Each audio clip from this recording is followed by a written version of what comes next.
नमस्कार, मैं हूं संदीप चौधरी। न्यूज 24 की खास पेशकश मंथन 2021 मंथन 2021 में आपका स्वागत है। आप जानते ही हैं, ये साल आपदा का, विपदा का संकट काल रहा। कोरोना की मार पड़ी देश पर, बेरोजगारी की समस्या उससे उत्पन्न हुई, हमारी जो आर्थिक विकास दर थी उसकी गति गिरी, गोता खाया। 23.9% तक का हमने गोता खाया है। और साल का अंत होते होते किसानों की समस्या भी, किसान आंदोलित हैं, महीने भर से ऊपर हो गया है। तो इन तमाम मुद्दों पर बात करने के लिए आज हमारे मंच पर, न्यूज 24 के मंच पर देश की तमाम बड़ी हस्तियां होने वाली हैं। और हम शुरुआत कर रहे हैं अन्नदाता से, किसानों के आंदोलन की बात करने वाले हैं। और the man in the thick of things, देश के कृषि और किसान कल्याण मंत्री नरेंद्र तोमर मेरे साथ हैं। और तोमर साहब, आपसे हम इस मंथन की शुरुआत कर रहे हैं। नया साल आने वाला है, नए साल में कुछ गिफ्ट मिलने वाली है, ये समस्या का कुछ हल निकलता दिखाई देगा? देखिए, भारत सरकार किसान और कृषि दोनों के हितों के प्रति पूरी तरह प्रतिबद्ध है। मोदी जी के नेतृत्व में इन 6 वर्षों में कृषि को फायदे में लाने के लिए और किसान कल्याण के निमित्त अनेक अभूतपूर्व कदम उठाए गए, जिनका निश्चित रूप से फायदा नीचे तक किसानों को मिल रहा है। आप सबके ध्यान में है कि मोदी जी के नेतृत्व में ही किसानों की एमएसपी लागत पर 50% मुनाफा जोड़कर घोषित करने का निर्णय किया गया। सरकारी खरीद का वॉल्यूम भी बढ़ाया गया, जो यूपीए के 10 वर्षों में देखेंगे तो लगभग दोगुना दिखेगा। पहले गेहूं और धान की खरीद की जाती थी, अब दलहन और तिलहन की भी खरीद की जाने लगी है। हमारे देश में छोटे किसानों की संख्या ज़्यादा है, उनका रकबा छोटा है, उनके पास निवेश करने के लिए भी साधन कम है। लगभग 86% किसान है सर। 86% किसान लगभग होते हैं जो छोटे मंझोले श्रेणी में आते हैं। इन सब की स्थिति में भी बदलाव आ सके, इसलिए देश भर में 10,000 नए एफपीओ बनाने का कार्यक्रम शुरू किया गया है। इस कार्यक्रम पर 6,850 करोड़ रुपया केंद्र सरकार खर्च करने वाली है। एफपीओ के माध्यम से एक नई शुरुआत और नई क्रांति का उद्गम खेती के क्षेत्र में आने वाली कल में होने वाला है। साथ ही अगर आप देखेंगे तो कृषि के क्षेत्र में निजी निवेश का सर्वथा अभाव रहा है और किसी प्रकार के बदलाव भी खेती क्षेत्र में नहीं हुए। परंपरागत खेती किसान करता है तो उसमें बड़े किसान तो थोड़े बहुत ठीक स्थिति में रहते हैं, लेकिन छोटा किसान बहुत अधिक मुनाफे की स्थिति में नहीं रहता। और इसलिए ये निजी निवेश बढ़े और खेती के क्षेत्र में जो गैप्स हैं उन गैप्स की भरपाई हो सके, इसलिए 1 लाख करोड़ का इंफ्रास्ट्रक्चर फंड यह आत्मनिर्भर भारत पैकेज के अंतर्गत घोषित किया गया। और इसमें लगभग अभी तक 1,500 करोड़ रुपया स्वीकृति भी कर दी गई है, जिस पर काम प्रारंभ होने जा रहा है। और हमारी कोशिश है कि एग्रीकल्चर का इंफ्रास्ट्रक्चर भी बने, fisheries, animal husbandry, food processing, herbal खेती, इन सब के लिए भी जो पैकेज की घोषणा हुई है वह लगभग 1.5 लाख करोड़ टोटल होता है। तो ये सब नीचे तक पहुंचेगा तो इसका फ़ायदा किसानी को मिलेगा, कृषक को मिलेगा और किसान की माली हालत सुधारने में निश्चित रूप से मदद मिलेगी। आपने कहा, प्रधानमंत्री ने भी अपने संबोधन में कहा था कुछ दिन पहले कि लागत पर हम 1.5 गुना कीमत किसानों को दे रहे हैं। लेकिन 2015 में आपने सुप्रीम कोर्ट में एक बाकायदा हलफनामा दिया था और वहां पर सरकार ने कहा था कि नहीं, हम ये लागत पर 1.5 गुना कीमत नहीं दे सकते, मार्केट डिस्टॉर्ट हो जाएंगे, इससे अफरा तफरी भी मच सकती है और ये कॉस्ट प्लस फॉर्मूला कोई है ही नहीं। ये आमदनी बढ़ाने का जरिया ही नहीं है एमएसपी, ये सरकार ने हलफनामा दिया। देखिए, दरअसल क्या है, एमएसपी का पहले केंद्र सरकार की मर्जी पर निर्भर करता था। अब हम सब लोगों ने A2+50 देने का निर्णय किया और इसमें किसान की जो लागत है उसको जोड़ने के लिए एक मैकेनिज्म बनाया गया है। सारे राज्यों से मशवरा होता है और सारे राज्य उनके यहाँ किस किस प्रकार की लागत आ रही है वो देते हैं और यहाँ पर जो है उसको प्रोसेस किया जाता है और CACP करता है उसे। CACP करता है और उसके बाद उसमें 50% का मुनाफा जोड़कर फिर MSP घोषित किया पर जाता है। ये A2FN हुआ ना सर, C2+50 जो स्वामीनाथन आयोग की सिफारिश थी, C2+50 नहीं दे रही है। देखिए, अभी एक कदम बढ़े हैं और खेती में फायदा देने के लिए चौतरफा प्रयत्न करने की आवश्यकता होती है। एक ही प्रयत्न से खेती मुनाफे में नहीं आएगी और जो चौतरफा प्रयत्न हैं वो मोदी सरकार कर रही है। हमने MSP को भी बढ़ाने का काम किया है, हमने इंफ्रास्ट्रक्चर के लिए भी पैसा दिया है, हमने FPO भी बनाने का निर्णय किया है, उसमें भी हम पैसा खर्च कर रहे हैं। किसान टेक्नोलॉजी से जुड़े, महंगी फसलों की ओर आकर्षित हो, उसको अच्छा खाद मिले, अच्छा बीज मिले, अच्छा पेस्टिसाइड मिले, सूक्ष्म सिंचाई की ओर जाए, जैविक खेती की ओर जाए, ऐसे सभी तरफ के जो प्रयास हैं वो प्रयास होंगे तब किसान की माली हालत सुधरेगी। आपने लंबी फेहरिस्त गिनवाई और ये किसानों के हक की बातें हैं, आप ये दावा कर रहे हैं, तो ये भरोसे की कमी क्यों है?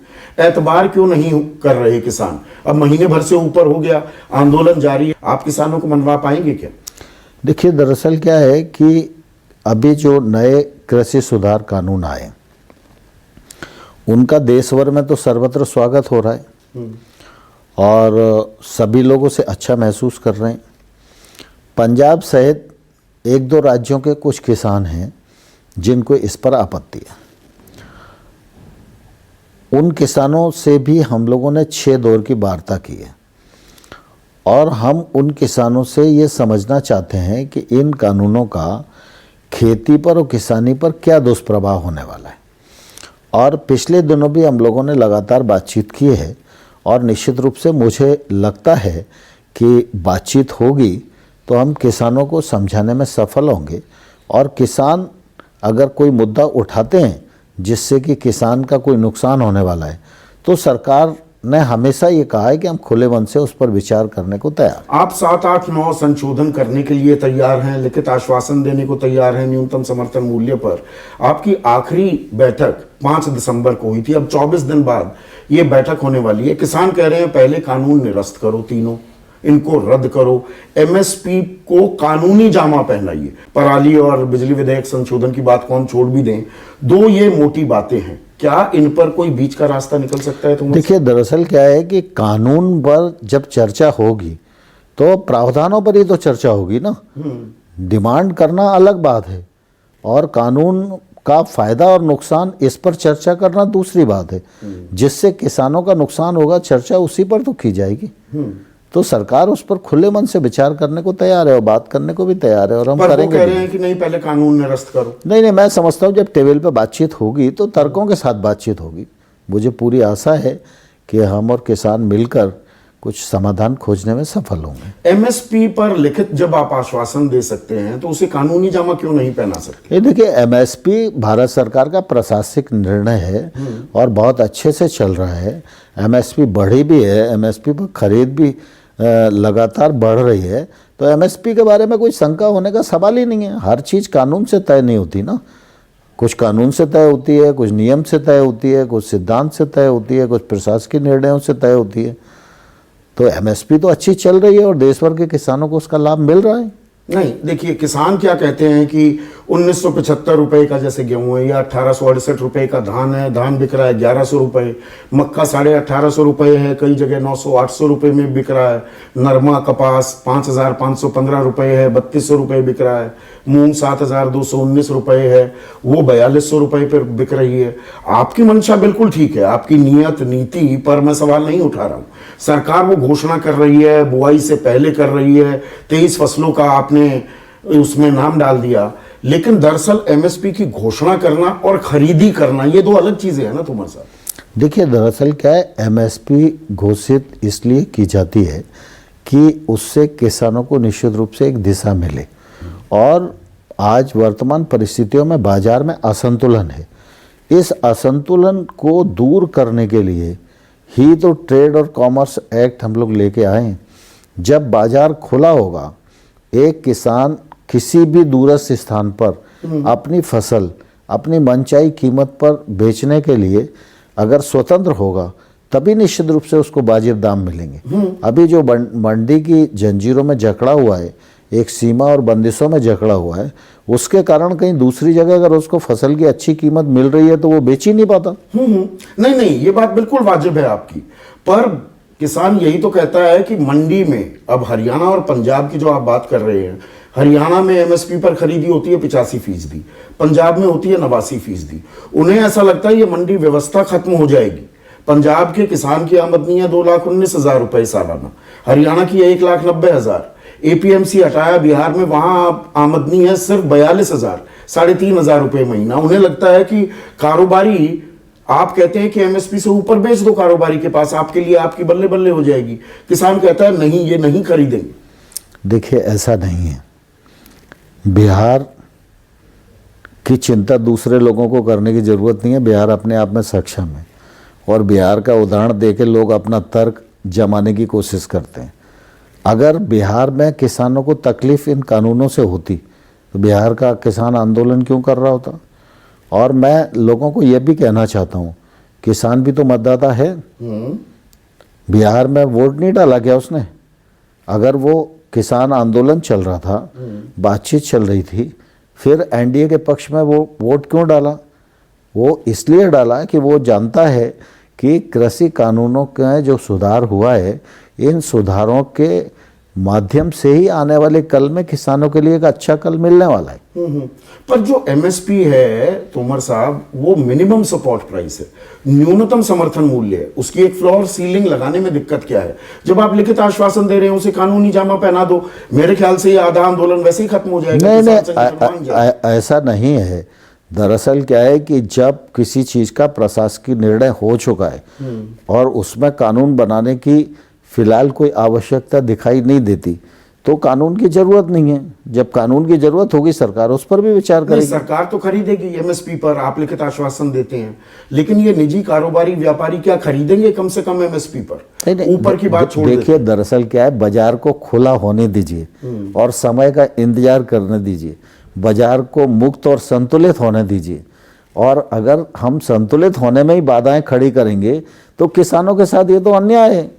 नहीं, अरुण जेटली 2012 का मुझे वाकया याद आता है। नेता प्रतिपक्ष थे राज्यसभा में, दिसंबर शीतकालीन सत्र ही चल रहा था, और उन्होंने कहा कि देखिए, जब ये व्यापारियों बहुराष्ट्रीय कंपनियों के हवाले हो जाता है, 30 साल का उन्होंने उदाहरण दिया यूरोप का और अमेरिका का, कि वहाँ औने पौने दांव पर ये बड़ी कंपनियां खरीदती हैं, और उस वक्त उन्होंने फिगर दिया था $440 बिलियन, 6,000 करोड़ रुपए हर दिन वो सब्सिडी देते हैं। आज वो आंकड़ा चला गया $867 बिलियन। तो यहां पर अगर वो कम दाम पर खरीदेंगे तो किसानों के नुकसान की भरपाई क्या सरकार कर पाएगी? नहीं, देखिए, ऐसा नहीं होगा। कुल मिला के हम सिर्फ बड़े व्यापारी को ही देखते हैं। देश में बड़ा व्यापारी, छोटा व्यापारी, मंझोला व्यापारी, सब लोग मिलकर व्यापार करते हैं। व्यापार भी एक व्यवस्था का अंग है, और व्यापार मुक्त भी होना चाहिए, और किसान बार्गेनिंग कर सके, ये ताकत किसान की बढ़ना चाहिए। मंडी के कारण आज किसान की ताकत ही नहीं है। किसान अपना उत्पादन लेके जाता है, जो बोली लग गई उसी पे बेच के आता है। तो कुल मिला के अगर कानून उसको उन्मुक्त करते हैं तो मुझे लगता है उस उन्मुक्तता पर किसी को आपत्ति नहीं होनी चाहिए। और अगर इस एक्ट के बाद किसान के घर से ही कोई आदमी बिना टैक्स के खरीदेगा तो उसका लाभ तो किसान को ही मिलने वाला है, और किसान का जो लॉजिस्टिक खर्च है वो बचने वाला है। अभी किसान को अपना माल लाद के मंडी में आना पड़ता है, व्यापारी के सामने खड़ा होना पड़ता है। इन एक्टों के माध्यम से ये होगा, व्यापारी खुद किसान के पास जाएगा कि भाई हम आपका माल खरीदना चाहते हैं। सुबह 8 बजे 9 बजे उसके बाद देश भर की मंडी का भाव किसान के मोबाइल में होगा। वो कहेगा मैं तुम्हें नहीं देता हूँ, मैं तो कलकत्ता में बेचूंगा क्योंकि कलकत्ता में भाव ज़्यादा चल रहा है, या उतना भाव मुझे दो। आज तो एक मंडी के बाद दूसरी मंडी में क्या भाव चल रहा है यही किसान को बेचारे को पर जो मालूम नहीं होता आपने है। कही बात 86% तो छोटे और मझोले किसान है। अब छोटा किसान कहाँ, अगर वो हरियाणा में है, पश्चिमी उत्तर प्रदेश या आपके गृह प्रदेश मध्य प्रदेश का किसान कहाँ कलकत्ता जाएगा या मुंबई जाएगा या चेन्नई देखिए, जाएगा? इसीलिए हम एफपीओ बनाने की बात कर रहे हैं और इसीलिए कोऑपरेटिव मूवमेंट को बढ़ा रहे हैं। छोटे छोटे किसान मिलकर इन आंदोलनों के माध्यम से एक बड़ी ताकत बनेंगे और उनकी बार्गेनिंग कैपेसिटी बढ़ेगी। वो अपनी लागत को कम कर पाएंगे, सूक्ष्म सिंचाई की ओर जा पाएंगे, टेक्नोलॉजी से जुड़ पाएंगे, वो अपने उत्पादन का प्रोसेसिंग भी कर सकने की क्षमता इस आंदोलन के माध्यम से करने की स्थिति में होंगे। तो इसी दिशा में सरकार कदम बढ़ा रही है और आने वाले कल में निश्चित रूप से किसानों की माली हालत इससे सुधरने वाली है और सबसे ज़्यादा फायदा छोटे किसानों को इसका मिलने वाला है। किसान ये कहते हैं कि अगर ये कंपनियां पलट गई अपनी बात से, आपने कॉन्ट्रैक्ट फार्मिंग को लेकर भी संशोधन करने को तैयार हो गए, एसडीएम कोर्ट पर अगर आपका मन नहीं मान रहा है, जो किसानों का नहीं मान रहा था, आप सिविल कोर्ट की भी इजाजत देने को तैयार हैं। लेकिन किसान कहते हैं कि देखिए, आलू का वो उदाहरण देते हैं कि 40 रुपए की कीमत है, 30 रुपए पर समझौता करार हुआ है तो भाग भाग कर खरीद लेंगी कंपनियां। आलू 2 रुपए की कीमत हो गई तो वो फिर वो एक गोला ले आते हैं कि इस गोले में से आलू निकलेगा तब खरीदेंगे। वो गुजरात का उदाहरण देते हैं, पंजाब का, कि ऐसा करते आ रही है कंपनियां। और अगर किसान उनको नहीं बेचता है तो वो उस पर हर्जाना जुर्माने का भी दावा ठोक देते हैं, जो ठोके गए। देखिए, हम लोगों ने जो क्रॉप के कॉन्ट्रैक्ट के लिए एक्ट बनाया है, वो एक्ट इसीलिए बनाया है कि किसान के साथ कोई अमानत में खयानत नहीं कर सके। किसान का बुआई के समय औसत मूल्य तय होगा, जो औसत मूल्य तय होगा उससे प्रोसेसर भाग नहीं सकता है। दूसरा, इसमें यह भी प्रावधान किया है कि कुल मिला के किसी भी प्रकार की जो जोखिम है वो किसान की नहीं होगी, प्रोसेसर की होगी। प्रोसेसर अपना बीज बता सकता है, प्रोसेसर अपना खाद बता सकता है, अपना पेस्टिसाइड बता सकता है, पानी की मात्रा बता सकता है, मेहनत बता सकता है, टेक्नोलॉजी बता सकता है, सब कुछ बता सकता है। और किसान उसी के अनुसार खेती करेगा अपने खेत में, और जब उत्पादन आएगा तो वो उत्पादन खरीदने के लिए बाध्य होगा। अगर किसी भी प्राकृतिक कारणों से उस प्रकार की फसल नहीं आई जैसी फसल वो चाहता है, तो भी ये जोखिम किसान का नहीं होगा, ये जोखिम प्रोसेसर को ही भुगतना पड़ेगा। ये प्रावधान हमने नए एक्ट में किया है, ये प्रावधान आज तक कहीं भी नहीं था और इसी के कारण किसानों के साथ समस्या आती थी। और जहाँ तक एसडीएम और न्यायालय का सवाल है, आप देख रहे हैं अभी, मैं मेरे ग्वालियर में ही देखो कि एक व्यक्ति ने खरीद करी किसानों से और उसके बाद वो भाग गया। ये एसडीएम की ताकत थी और इस कानून की ताकत है कि उसकी सारी व्यापारी की ज़मीन और मकान नीलाम करके और सारे किसानों में वो उसका पैसा बांट दिया गया और भुगतान हो गया। 48 घंटे के भीतर पिपरिया में फैसला हो गया, पाटन में फैसला हो गया, जबलपुर में। लगातार एसडीएम एक सामान्य एप्लीकेशन पर निर्णय कर रहे हैं और यह देश देख रहा है। लेकिन उसके बावजूद भी अगर किसानों को ऐसा लगता है कि भाई किसी को कोर्ट में जाना है तो हमें उसमें कोई आपत्ति नहीं है। पर ये जो किसान जो आंदोलित हैं, वही मैं भरोसे वाली बात कर रहा हूँ। आप कह रहे हैं कि मुट्ठी भर किसान हैं, पंजाब हरियाणा के किसान हैं, राजस्थान, अब गुजरात के भी, महाराष्ट्र के किसान भी शाहजहाँपुर में बैठ गए हैं, तमिलनाडु, केरला से, कर्नाटक से भी किसान आ रहे हैं। तो क्या ये मुट्ठी भर किसान हैं? क्या ये भ्रमित हैं कि आपकी बातें नहीं समझ पा रहे हैं? देखिए, एक तो मैंने मुट्ठी भर नहीं कहा, मुट्ठी भर आपने कहा, इसलिए आपका शब्द मेरे मुंह में नहीं जाना चाहिए। हाँ। मेरे लिए किसान माने किसान है। लेकिन सामान्य तौर पर देश में किसान कितने हैं? लगभग 60 करोड़ हैं अगर हम और आंदोलन में कितने हैं? तो ये तो देखना ही पड़ेगा ना। हाँ। और आंदोलन में भी अधिकांश किस राज्य के हैं? अधिकांश तो पंजाब के ही है ना। नहीं, पर जो ये हरियाणा, उत्तर प्रदेश, नहीं, राजस्थान, कितने हैं? कितने हैं? कुल मिला के आपके अनुसार अगर 60 करोड़ मान लें तो कुल मिला के आंदोलन पर कितने हैं? और एक्ट के पक्ष में कितने हैं और एक्ट के विपक्ष में कितने हैं? ये तो हम लोगों को विचार करना ही पड़ेगा।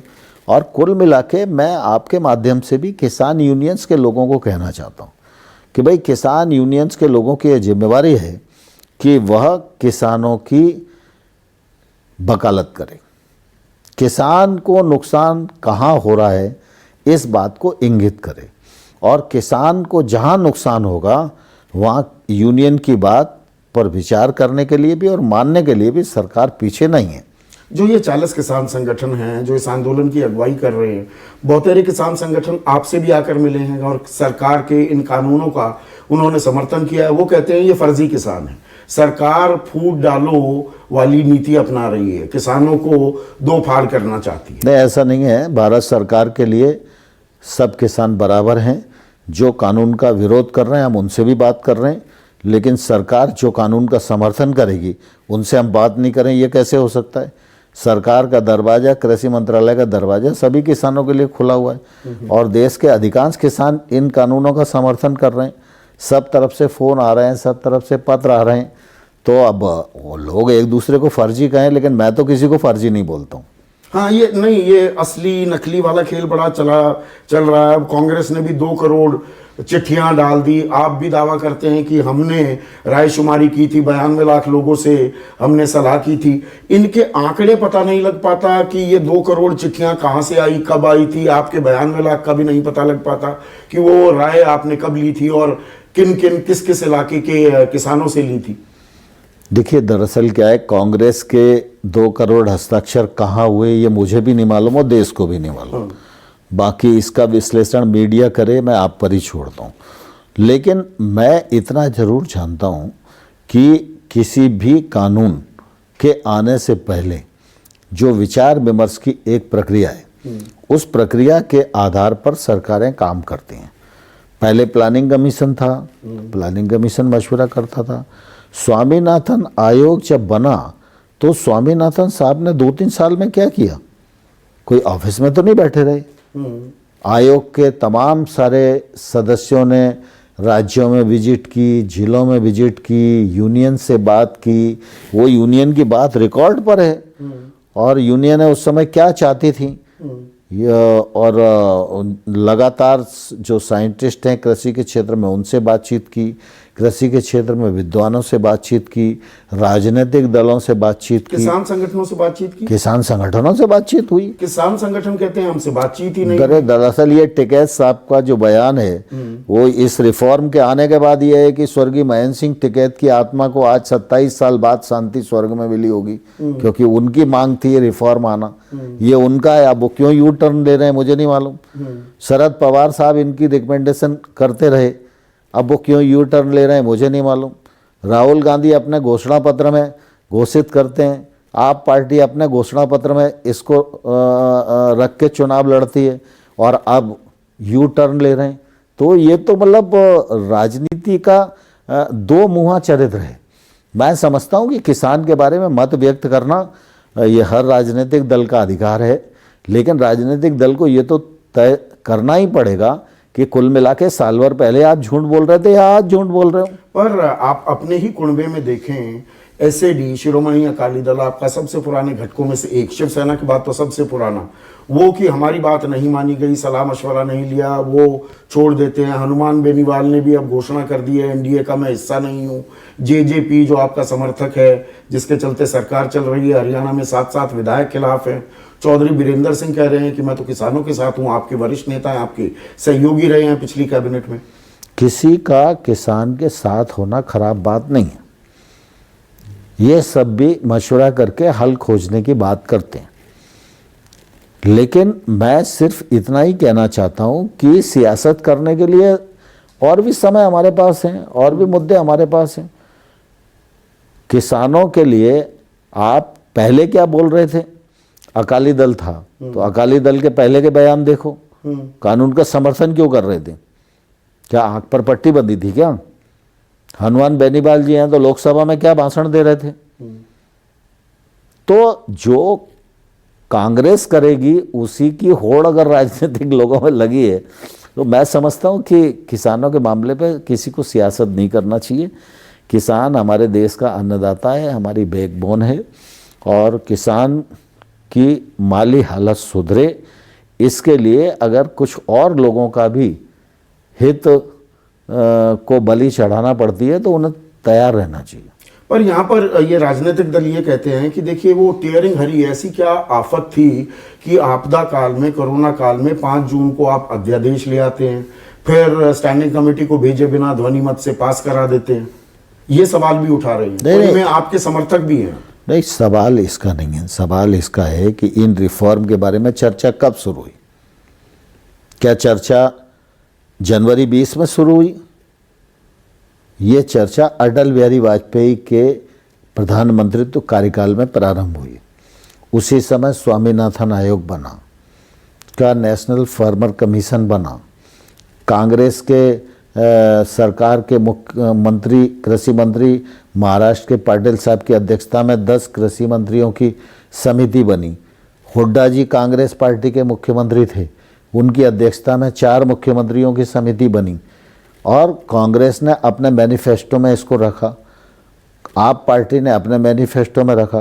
तो हमें क्या मानना चाहिए? हम तो ये मानेंगे ना कि कुल मिला के जब आप सरकार में थे तो आप राज्यों को कह रहे थे कि ये रिफॉर्म करो। आप जब घोषणा पत्र 2019 का घोषित करते हो तो आप कह रहे हो कि हम आएंगे तो इनको बदलेंगे, हम ट्रेड को फ्री कर देंगे, इंटर स्टेट ट्रेड शुरू कर देंगे, एपीएमसी एक्ट ही समाप्त कर देंगे, बिना टैक्स के खरीद फरोख्त होगी, कॉन्ट्रैक्ट फार्मिंग को हम प्रोत्साहित करेंगे और आवश्यक वस्तु अधिनियम को पूरा समाप्त कर देंगे। ये कांग्रेस घोषणा पत्र में कह रही है। तो कांग्रेस इस पर सहमत है कि नहीं, यही तो मानना पड़ेगा। आप अगर घोषणा पत्र में कह रहे हो तो बिना पढ़े लिखे कुछ भी जुमलेबाजी करते होगा घोषणा पत्र में। दुख इस बात का है कि तुम अपने कार्यकाल में नहीं कर पाए। अब मोदी ने कर दिया तो पेट में दर्द हो रहा है। तो संसद सत्र आप बुला सकते हैं क्या? कांग्रेस मांग कर रही है संयुक्त सत्र बुला लीजिए और सदन में इस पर एक विस्तृत चर्चा हो जाए। दरअसल आपने फैसला लिया, समीक्षा अब हो रही है, महापंचायत में समीक्षा क्यों ना हो? कांग्रेस के नेता राहुल गांधी को मालूम नहीं है कि इस पर कितने समय चर्चा हुई। लोकसभा में 4 घंटे चर्चा हुई और राज्यसभा में 4 घंटे चर्चा हुई और इस चर्चा पर कांग्रेस के सदस्यों ने भी विस्तार से अपना मत व्यक्त किया और प्रोसीडिंग उठाकर देख लें, उन्होंने भी क्लॉज पर कोई आपत्ति नहीं की। वो कहते हैं राज्यसभा में हमारे सांसद तो निलंबित हो गए, स्टैंडिंग कमेटी। नो 4 घंटे चर्चा हुई। 4 घंटे की चर्चा के बाद मिनिस्टर का जवाब होता है। मैं मिनिस्टर के नाते अपना जवाब देने के लिए खड़ा हुआ, 7-8 मिनट तक मैं बोलता रहा। उसके बाद जब इनने घुमा के देखा कि इस पर मतदान होगा तो ये हार जाएंगे और ये एक्ट पास हो जाएगा, तो इन्होंने उस समय स्ट्रेटेजी बदली। अगर ये चुपचाप बैठे रहते तो उपाध्यक्ष जी मतदान के लिए पुकारते और मतदान में जो भाग लेता और जो नंबर होता उस हिसाब से एक्ट पास होता। तो संसद में इस पर चर्चा नहीं होनी चाहिए? नहीं, संसद अगर ये मामला इतना लंबा खिंच रहा है तो? देखिए, संसद में चर्चा हो चुकी है। संसद कोई हंसी खेल थोड़ी है, बच्चों का खिलौना थोड़ी ना है कि राहुल गांधी जब कहेंगे तो संसद में चर्चा हो जाएगी। पहले जो चर्चा हुई वो क्या था? वो भी तो पार्लियामेंट है और हिंदुस्तान की पार्लियामेंट इस देश का सर्वोच्च सदन है। कानून बनाने की शक्ति है, देश को दिशा देने की शक्ति है और वो पार्लियामेंट ने अपनी शक्ति का प्रयोग करके इन नए कानूनों को बनाया है और इन नए कानूनों के मामले में राजनीतिक दलों को तो बोलने का अधिकार ही नहीं है। राहुल गांधी हो, आप पार्टी के लोग हों, इनको पहले तो अपने घोषणा पत्र के मामले पर पूरे देश की जनता से माफी मांगना चाहिए। नहीं करने देते किसान, तो कहते हैं हमारा गैर राजनीतिक आंदोलन है। सवाल इसका नहीं है। सवाल इसका है कि किसान इनको अपना मन साझा नहीं करने देते, वो किसानों के लिए धन्यवाद है। लेकिन ये जबरदस्ती मंच के लिए फड़फड़ा रहे ना, अगर इनको जनता के सामने ये साफ करना चाहिए कि जब यूपीए की सरकार थी तो यूपीए की सरकार का दृष्टिकोण इन रिफॉर्म के बारे में क्या था। क्या उस समय के कृषि मंत्री ने राज्यों को आग्रह नहीं किया? क्या उस समय के प्रधानमंत्री जी का इस प्रकार का आग्रह नहीं था? क्या 2019 का जब घोषणा पत्र कांग्रेस ने घोषित किया तो कांग्रेस उस घोषणा पत्र पर प्रतिबद्ध है या नहीं है? या कांग्रेस उस समय झूठ बोल रही थी या कांग्रेस आज झूठ बोल रही है? अगर आप रिफॉर्म के पक्ष में हो, आप देश की एक राजनीतिक पार्टी हो, तो आपको ये कहना चाहिए कि रिफॉर्म का मर्म क्या है, आप क्यों करना चाहते थे। अब मोदी ने कर दिया इसलिए वो कानून बुरा हो गया, ये तो ठीक नहीं है ना। राजनाथ सिंह कहते हैं कि किसानों से उन्होंने अपील की कि 1-2 साल देख लो इन कानूनों को, दिक्कत हुई तो हम इनमें और तरमीम भी करने को तैयार हैं। पर मैं पलटकर कहूं, 1-2 साल देख लो, यहां किसानों की बात मान लो, इनको पहले विड्रॉ कर लो कानूनों को, एक और समीक्षा हो जाए, जो संशोधन आप चाहते हैं करने को तैयार हैं। आपने पिछले इंटरव्यू में मुझे कहा था कि हमारे कानून मुकम्मल हैं, लेकिन आन बान शान रखने के लिए किसानों की हम ये तरमीम भी करने को तैयार हैं। तो एक बार कानून वापस लेकर एक समीक्षा हो जाए, क्या एक रास्ता हो सकता है तोमर साहब? नहीं, देखिए दरअसल क्या है, पहले तो हम लोग किसानों से बातचीत कर रहे हैं, तो बातचीत से रास्ता निकालेंगे, टेबल पे बैठ के जो रास्ता निकलेगा वो निकालने की कोशिश करेंगे। एक और चीज जो किसान कहते हैं कि देखिए ये कानून आ जाएंगे, दरअसल 2-3 साल में, शुरू में तो बड़ा अच्छा लगेगा, वो BSNL और एक निजी फोन कंपनी का उदाहरण भी देते हैं कि देखिए BSNL बैठ गई, ये मंडियां बैठ जाएंगी 2-3 साल में और पूरा कारोबारियों का फिर कब्जा हो जाएगा। ये मैं किसानों को कहना चाहता हूँ, ये वामपंथियों की छोटी सोच है। ये लोग देश में कुछ होने नहीं देना चाहते हैं। कोई बांध बनाओ तो इनको तकलीफ है, कहीं किसानों को बिजली दो तो इनको तकलीफ है, और इस प्रकार का कुछ भी नहीं होने वाला है। ये किसान के हित का मामला है, और हमारे देश में किसान इतनी बड़ी ताकत है कि इस ताकत को कोई भी दूसरा आदमी थ्रेट नहीं दे सकता, चाहे वो उद्योगपति हो और चाहे वो सरकार हो। लेकिन भारत सरकार के नाते हमारी ये जिम्मेवारी है कि 73 साल बीत गए हैं, अब कृषि में रिफॉर्म होना जरूरी है। ये रिफॉर्म होना चाहिए, खेती का GDP में योगदान बढ़ना चाहिए, खेती से रोजगार के साधन जनरेट होना चाहिए, खेती को आधुनिक खेती के रूप में तब्दील होना चाहिए, और हमारे कृषि उत्पादों का बड़ी मात्रा में निर्यात होना चाहिए, जिसका लाभ किसान को मिले। उसका रास्ता इन कानूनों के माध्यम से मोदी सरकार खोलने जा रही है। इन सब लोगों को इसलिए दर्द हो रहा है कि अगर ये खुल गया और किसान के घर में समृद्धि आ गई तो इन सब की जमीन खिसक जाएगी। कुछ लोग ये कह रहे हैं कि देखिए ये जो व्यवस्था है ये धीरे से 2-3 साल में हट जाएगी, पूरा निजी क्षेत्र का कब्जा हो जाएगा। प्रधानमंत्री आप भी कहते हैं कि कोई मंडी बंद नहीं हुई है, 6-7 महीने हो गए ये कानून लागू हुए, लेकिन आप ही के गृह प्रदेश मध्य प्रदेश की मैं ई-अनुज्ञा जो साइट है आपकी, उसे देख रहा था, 269 मंडियां हैं, उनमें से 47 मंडी, अक्टूबर का जो आंकड़ा है वो 0 अराइवल, यानी कि वो मंडियां बिल्कुल 47 मंडियां ठप पड़ी हैं। 143 मंडियों में जो आवक है वो 50% से भी कम हो गई है। देखिए दरअसल क्या है कि मध्य प्रदेश में मंडी का टैक्स कम कर दिया, मध्य प्रदेश की 50 पैसे कर दिया, तो 50 पैसे कर दिया, तो उसके कारण मंडियों की आयत कम होना स्वाभाविक ही है। और कुल मिला के इन एक्टों के माध्यम से हमारी कोशिश है कि किसान के उत्पाद पर किसी प्रकार का टैक्स नहीं लगना चाहिए, और ये टैक्स किसान को ट्रांसफर होना चाहिए। पर 47 मंडी में कोई फसल ही ना आए, वो बिल्कुल बंद पड़ी हो। नहीं, ऐसा नहीं है। वो 47 मंडियों पे अभी MSP पर बहुत सारी फसल खरीद गई है, इसलिए उन मंडियों की ऐसी स्थिति है। एक और बात जो उठती है, आपके कुछ प्रवक्ता मेरे कार्यक्रम में आते हैं, वो कहते हैं कि अगर किसी राज्य सरकार को इतनी परेशानी है तो वो अपने दाम बढ़ा दे या अपने नए कानून ले आए। पर आपने कंकरेंट लिस्ट में ये जो मुद्दा है उसके तहत एक अखिल भारतीय स्तर पर कानून बनाया है, केंद्र का ही कानून लागू रहेगा ना, राज्य सरकारें अपना कानून तो नहीं ला सकती। देखिए दरअसल क्या है कि राज्य सरकार का जो अधिकार क्षेत्र है उसमें राज्य सरकार कानून बना सकती है।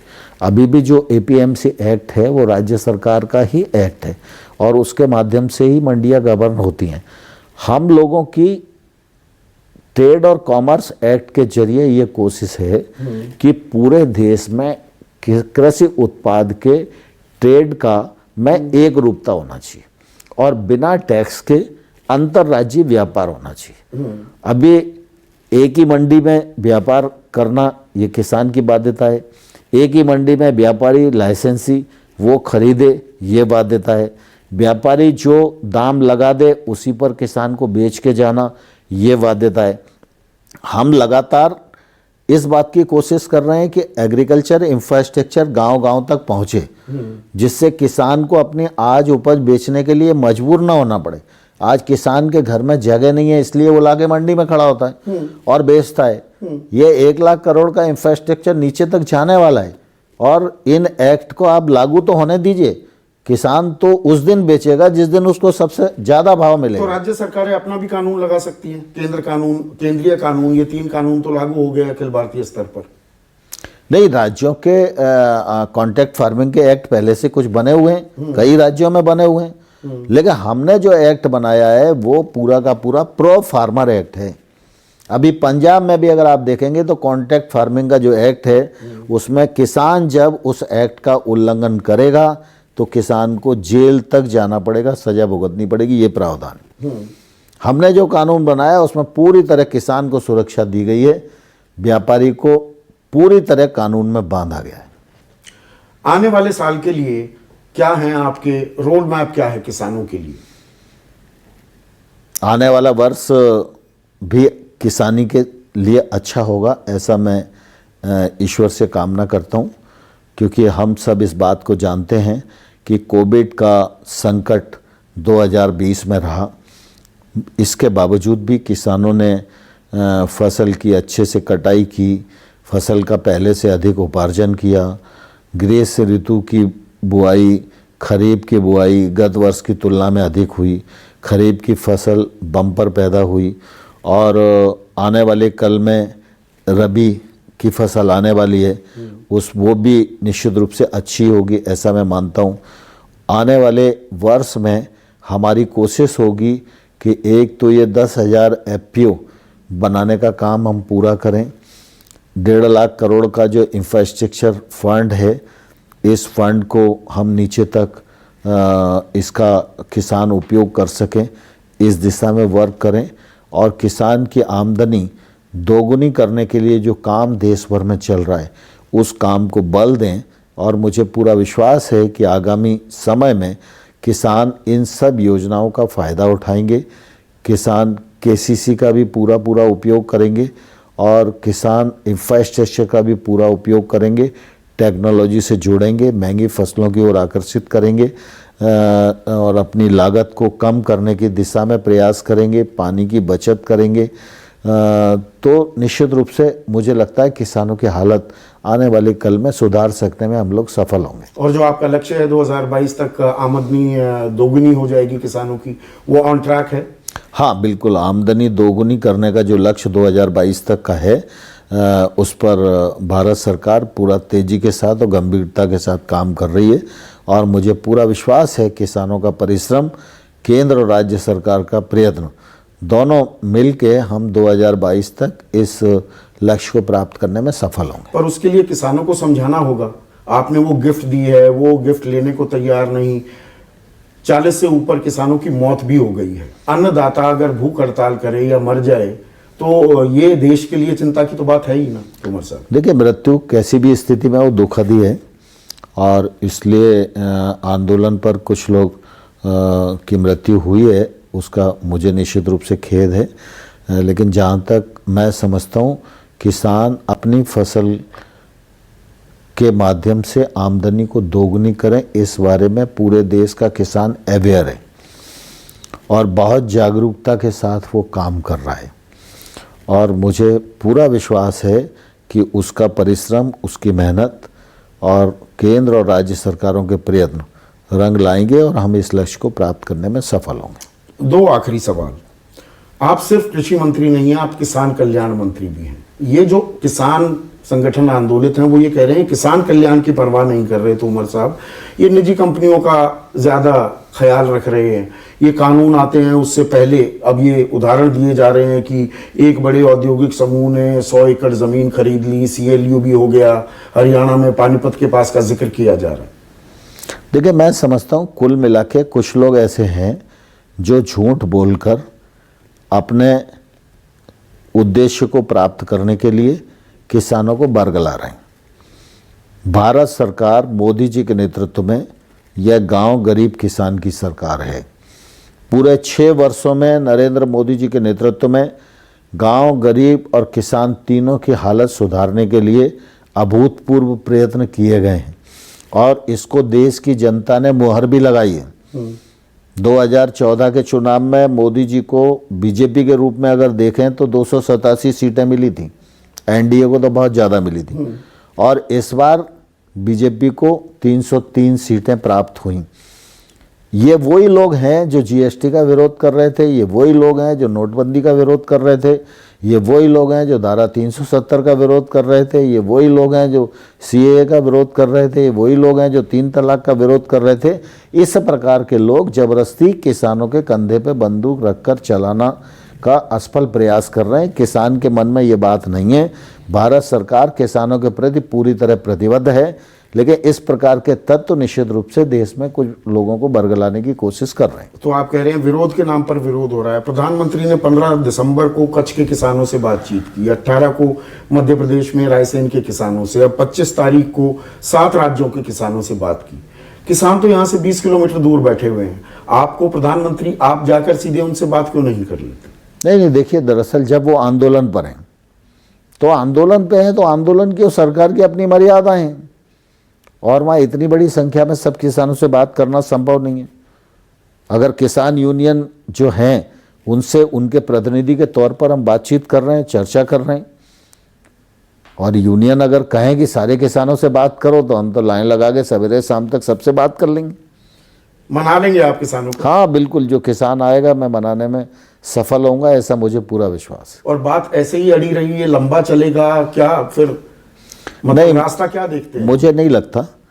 हर चीज़ का रास्ता वार्ता से निकलता है, और सरकार भी खुले मन से वार्ता करने के लिए तैयार है, और पहले भी निरंतर करती रही है, और किसानों के प्रति हम लोग जवाबदार हैं, इसलिए रास्ता निकालना हमारी जिम्मेवारी भी है, और हम उस जिम्मेवारी को निभाएंगे। आपने 9 संशोधन तो पहले ही तैयार हो गए हैं, लचीले हैं आप, कुछ और आगे बढ़ सकती है सरकार? देखिए, दरअसल अब टेबल पे बैठ के जो बातचीत होगी उसके आधार पर क्या हो सकता है उसी समय तय होगा। तो नया साल किसानों के लिए भी, अन्नदाता के लिए भी अच्छा हो, और आप उन्हें मनाने में कामयाब हो, इसी उम्मीद के साथ नरेंद्र तोमर जी बहुत बहुत शुक्रिया बातचीत के लिए। तो आज मंथन 2021 की हमने शुरुआत कर दी है। शुरुआत की नरेंद्र सिंह तोमर के साथ। आगे भी और बड़ी हस्तियां हमारे मंच पर आती रहेंगी। अभी के लिए बस इतना ही। नमस्कार, मैं हूं मानक गुप्ता। अगर आपको हमारा ये वीडियो पसंद आया हो तो इसे लाइक और शेयर जरूर करें, और हाँ, हमें सब्सक्राइब और फॉलो करना ना भूलें, ताकि आप देश और दुनिया की कोई खबर मिस ना करें। तो जुड़े रहिए हमारे साथ और देखते रहिए News 24।